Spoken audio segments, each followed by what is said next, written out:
In this video, I'm going to show you how to easily link your bank account to MoonPay so you can buy or sell crypto directly using your bank. First, open the MoonPay app or visit their website and log into your account.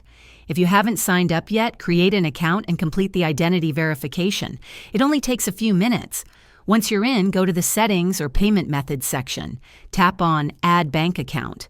Depending on your country, MoonPay may offer instant bank linking through providers like Plaid.